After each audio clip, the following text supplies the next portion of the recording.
ou 4 Páscoas. Isso é um fato bastante interessante no Evangelho de João. Mesmo João abrindo mão dessa característica biográfica, ele não deu ênfase a essa característica biográfica. Por outro lado, João dá aspecto a uma questão que não é muito clara dentro dos evangelhos sinóticos.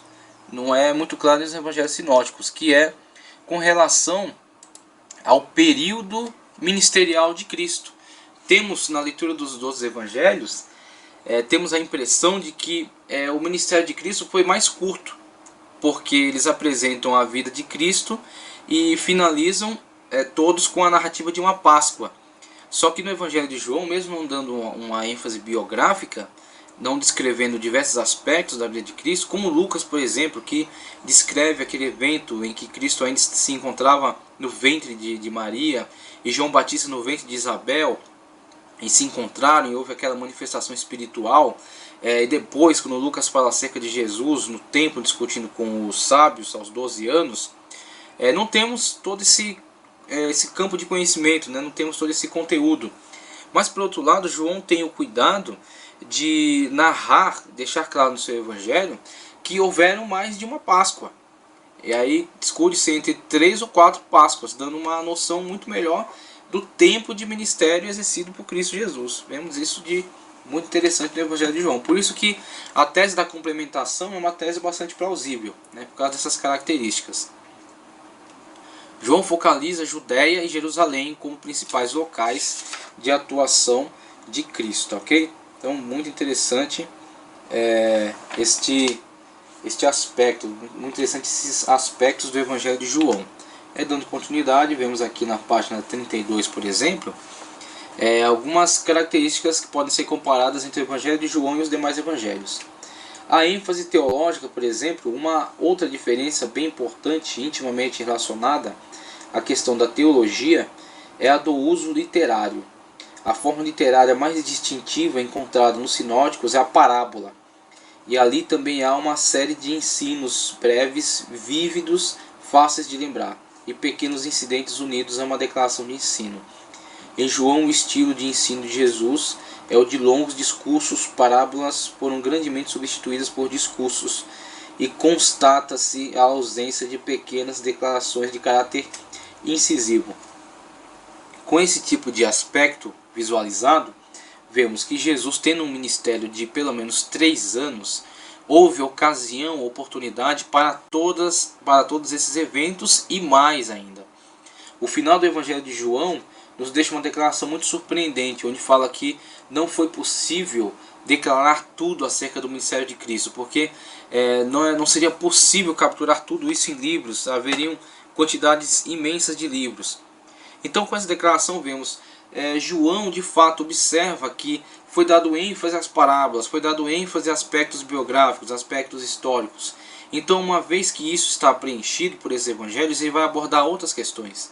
Então, a questão da parábola já está muito focalizada em Lucas, Mateus e Lucas principalmente. O dinamismo do ministério de Cristo está muito claro, muito presente em Mateus. E João reúne aquilo que ele sabe, testemunho ocular que era, aquilo que ele sabe acerca das declarações de Cristo Jesus e os importantes eventos localizados em Jerusalém e na Judéia como um todo, tá ok? Então vemos nesse quadro de comparação, por exemplo, os sinóticos, as ênfases que eles dão: o nascimento de Jesus, o batismo, tá ok? A transfiguração, o exorcismo de demônios, a agonia no Getsemane, a última ceia. Temos alguns aspectos biográficos, algumas narrativas históricas, mas relatam acerca de uma ceia. Discurso no Monte das Oliveiras. Agora, no Evangelho de João, vemos primeiro o verbo pré-encarnado, a profundidade e o nível teológico em que João alcançou com o seu Evangelho, mesmo com uma característica literária bastante simples, bastante simplificada. João não tem um domínio tão amplo da literatura, de uma ferramenta de literatura tão avançada, tão técnica. O seu texto é simples, a sua forma de uso da língua grega é simples, mas o seu tema é profundo, mas o seu conhecimento é muito profundo. O verbo pré-encarnado As declarações ego e mi, eu sou, por exemplo, eu sou o pão da vida, 6:35, a luz do mundo, 8:12, a porta, 10:7, o bom pastor, 10:11, a ressurreição e a vida, 11:25, o caminho, a verdade e a vida, declaração extraordinária que reúne tudo em Cristo. Cristo é exatamente tudo aquilo que precisamos para chegar a Deus, e Ele é a única forma, a única maneira de chegarmos a Deus. Ele é o caminho, ele não é um caminho, ele é o caminho. Ele não é uma verdade, ele é a verdade absoluta. Por mais que entre os homens haja o relativismo moral, haja o relativismo ético, haja verdades diversas, todas as verdades estão subordinadas à verdade. A verdade é Cristo Jesus. Por mais que alguém entenda que isso é verdade, aquilo é verdade, qual é a verdade de Cristo Jesus? É o que interessa. Ele é o caminho, ele é a verdade e ele é a vida. 14:6. A videira verdadeira também é um tema presente em João que não foi abordado nos sinóticos. Perspectivas teológicas. As perspectivas teológicas de João também diferem muito dos sinóticos. João considera os mesmos acontecimentos relatados pelos sinóticos, mas à distância. Trata-se de uma meditação em profundidade sobre os eventos centrais da história da salvação. Seu desígnio é pôr em evidência a identidade entre o Jesus histórico e o Jesus presente em sua igreja. Traçar as linhas que conduzem de cada evento da vida de Jesus a cada manifestação da vida. A cada manifestação da vida de Jesus Cristo, o Senhor glorificado da igreja. Jesus Cristo é retratado em João, sendo ao mesmo tempo humano e divino. Ele se vale de uma terminologia filosófica, o logos, para exaltar a Jesus e definir a sua natureza hipostática no mais alto grau. No princípio era o verbo estava com Deus e o verbo era Deus. O verbo se fez carne e habitou entre nós, conforme João 1,14. Extraordinário esse nível teológico ao qual João chega nas suas narrativas, né? Temos aí uma outra questão muito importante também, a questão do apêndice. Aqui na página 32 ainda, o capítulo 21 de João tem sofrido as mesmas críticas que sofreu o capítulo 16, 9 ao 20 de Marcos. Acredita-se que trata-se de um epílogo, um apêndice posterior feito por um outro autor. Atualmente, a maioria dos intérpretes estão certos de que o evangelho original de João termina no capítulo 20, 30 ao 31, porquanto o capítulo 21 seria uma adição feita pelo próprio autor ou por outra pessoa, talvez um discípulo de João. Ainda que não considerássemos que o capítulo 21 inteiro fosse um adendo, pelo menos os versículos 24 e 25 dão fortes indícios de que alguém os inseriu posteriormente. Esse trabalho poderia ter sido feito após a morte de João por algum editor mais recente, a fim de identificar João como o autor do livro, a autenticar a sua origem apostólica. Uma vez que o nome do apóstolo João não aparece diretamente no livro, como sendo ele autor da obra. Quem teria acrescentado o capítulo 21? Alguns eruditos têm sugerido que o capítulo 21, bem como algum outro material, poderia ter sido acrescentados por membros do círculo joanino, ou por membros do círculo de discípulos, ou mesmo de algum discípulo proeminente do apóstolo João. Por qual motivo alguém teria feito esse acréscimo?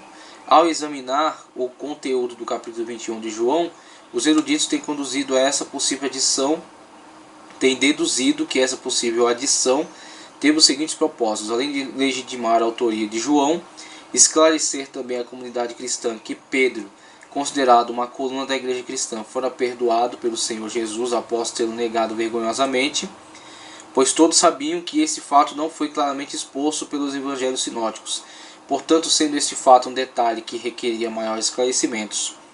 E como ao que parece João tinha a intenção de complementar os sinóticos, ele ou alguém conhecia bem o seu propósito, após a sua morte fez esse importante relato. Então a fonte de João, como temos aqui descrito, e a questão desse adendo do capítulo 21, e fortemente os versículos 24 e 25. E na verdade, isto sendo um adendo ou não, se for um adendo, também não nos causa estranheza. Porque conforme já foi esclarecido em outras aulas, os autênticos evangelistas sequer se preocupavam em colocar, em imprimir o seu nome na obra. E isto é a evidência, é um sinal da tranquilidade da sua autoria em relação àquela obra.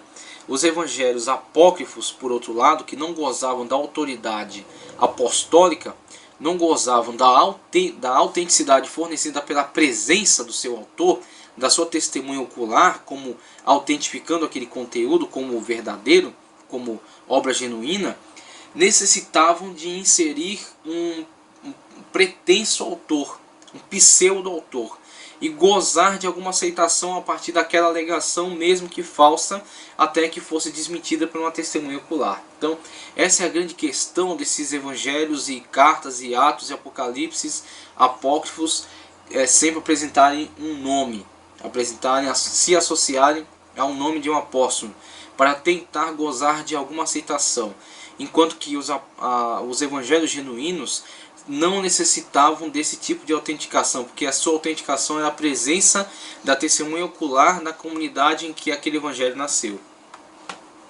Se o evangelho de João, por exemplo, nasceu na comunidade de Éfeso, quem atesta a sua autenticidade é a presença de João. E a presença de João continuada pela presença dos seus discípulos imediatos. E os seus discípulos imediatos, querendo preservar esta obra, e vendo a mudança da sociedade da sua época e as frequentes tentativas de inserção dos hereges dentro do círculo do cristianismo, e entendendo por bem deixar esse esclarecimento presente aí nesta obra. Tá, ok? Essa finalização do Evangelho de João, todo o conteúdo, observamos, não há essa preocupação, e no final do Evangelho há este adendo, que é uma renovação da autenticação que já estava presente. O Evangelho já aceito e a renovação dessa autenticação para a posteridade. Então vemos aí alguns aspectos do Evangelho de João. Perspectiva teológica, a natureza hipostática, a união do Jesus Deus, 100% Deus, e a união desse 100% Deus com Jesus 100% homem, tá ok? Da criação original humana, sem pecado, conforme Deus havia criado lá no Jardim do Éden. Então é este o Jesus que se manifestou ali, 100% Deus e 100% homem, tá ok? A unidade literária, capítulo 21, então a unidade literária inquestionável, tá ok? Para todo o conteúdo, e a possibilidade do adendo no capítulo 21, principalmente versículos 24 e 25, mas sem qualquer problema em relação a isso. Objeções, só um minuto. Objeções da unidade pela crítica. Objeções da unidade pela crítica. Vemos aqui nesse aspecto objeções da unidade pela crítica. Extratos, outros autores, silêncio de Policarpo, Pápias fala de 2 Joãos, os alogoi, algumas fontes de crítica em relação ao Evangelho de João. Então vemos aqui a questão do apêndice, a fonte, vamos localizar o texto que trata acerca dessas críticas levantadas. Temos aqui algumas. Vamos aqui, autoria. Acerca da autoria, por exemplo, a semelhança dos sinóticos, o Evangelho em estudo é considerado formalmente uma obra anônima. Isso aí já foi discutido em relação à autenticidade prestada pela presença do autor. O título que foi dado pela tradição a este Evangelho, o argumento contra a autoria do apóstolo João. Aí vemos crítica externa. Alguns estudiosos acham estranho o fato de Policarpo, contemporâneo do apóstolo João, não fazer nenhuma referência a João em sua carta aos Filipenses. Tem sido afirmado que, posto a tradição eclesiástica não poder fornecer-nos qualquer afirmação acerca da autoria joanina antes de 170, não temos, por essas mesmas razões, qualquer motivo para aceitar um testemunho que, assim sendo, é relativamente tardio.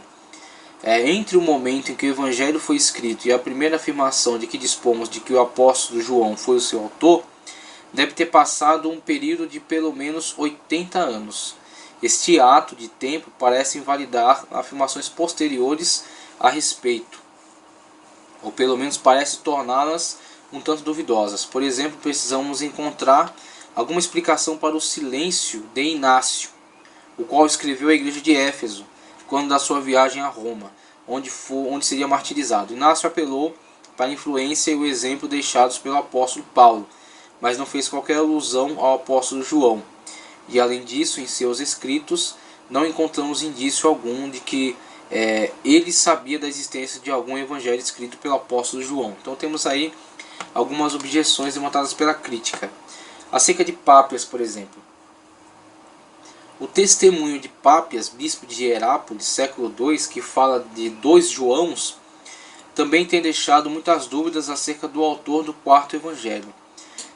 Tal testemunho tem levado alguns a pensar que João, o autor do evangelho em foco, seria um discípulo chegado do apóstolo João, pois na cidade de Éfeso, onde a tradição afirma que João viveu, foram encontrados 2 túmulos com o nome de João. Outros prestam certo respeito à posição tradicional, sugerindo que João, o presbítero, fosse apenas amanuense do apóstolo João. Então temos aí algumas objeções levantadas. Alguns escritos pertencentes aos séculos 7 e 8 fazem alusão ao fato de que Pápias, em seu livro Exposições dos Oráculos do Senhor, asseverou que Tiago e João foram mortos pelos judeus. Ora, esse martírio certamente teria ocorrido antes da data da escrita deste evangelho, pois João teria tido de viver até quase os 100 anos de idade para que pudesse ter sido o autor do evangelho que tem o seu nome. Certo calendário siríaco dos mártires, pertencente ao século V, celebra a data de 27 de dezembro como o dia da memória em honra por causa dos mártires João e Tiago. Alguns eruditos, entretanto, consideram que tal calendário seja resultado da aparente profecia existente no Evangelho de Marcos 10:39, de que esses 2 irmãos seriam martirizados. Outros sim, se ambos foram martirizados, então a omissão de Eusébio, primeiro historiador eclesiástico, quanto a essa informação seria um fato realmente estranho. Então, temos aí algumas argumentações da crítica, tá certo? E os alogoi foram um certo grupo que viveu na época da patrística e que pretendiam atacar a heresia marcionita. A heresia marcionita, que negava a autoria, negava a inspiração divina para os apóstolos oriundos do judaísmo e que pregavam acerca do que utilizavam-se do texto do Antigo Testamento. Então Marcion entendia que Paulo era um enviado divino. Paulo pregava acerca de Jesus com total pureza, diferentemente dos outros apóstolos, e que Lucas também poderia ser admitido como um texto canônico, mas excluía todos os demais e todo o conteúdo do Antigo Testamento. Então os alogoi combateram Marcião, mas combateram os marcionitas também causando grandes prejuízos à ortodoxia, quando eles excluem o Evangelho de João e excluem toda a teologia do Logos, afirmando que a teologia do Logos é uma inserção herética dentro do cristianismo. Por isso que eles são chamados pejorativamente de alogoi. Esse termo alogoi seria o A como negativa e logos, ou seja, logos como verbo, como sabedoria, conhecimento. Alogoi daria o resultado como ignorantes. Então eles são chamados pejorativamente de ignorantes. A crítica interna também fala: verifica-se que o próprio Evangelho de João demonstra autoridade derivada da vida e do testemunho do apóstolo João. Não obstante, sabemos que a autoridade que envolve o Evangelho de Marcos é atribuída ao apóstolo Pedro. Apesar disso, o próprio não foi o autor do Evangelho de Marcos. Talvez o fenômeno seja idêntico nesse caso. Certo discípulo de João, bem familiarizado com o pensamento grego e com o movimento dos essênios, poderia ter sido autor do Evangelho segundo João. Ou, por outro lado, o seu autor poderia ter sido um judeu da Palestina, tá certo? Um judeu da Palestina, que tivesse residido em Jerusalém ou nas circunvizinhanças, mas não na Galiléia, segundo o próprio Evangelho de João parece identificar, o qual também teria sido um dos discípulos de Jesus, ou que de alguma outra forma qualquer tivesse estado associado ao círculo apostólico, ou ainda que tivesse estado associado a algum dos discípulos. Então temos aí algumas argumentações de crítica externa, com relação à ausência de testemunhos,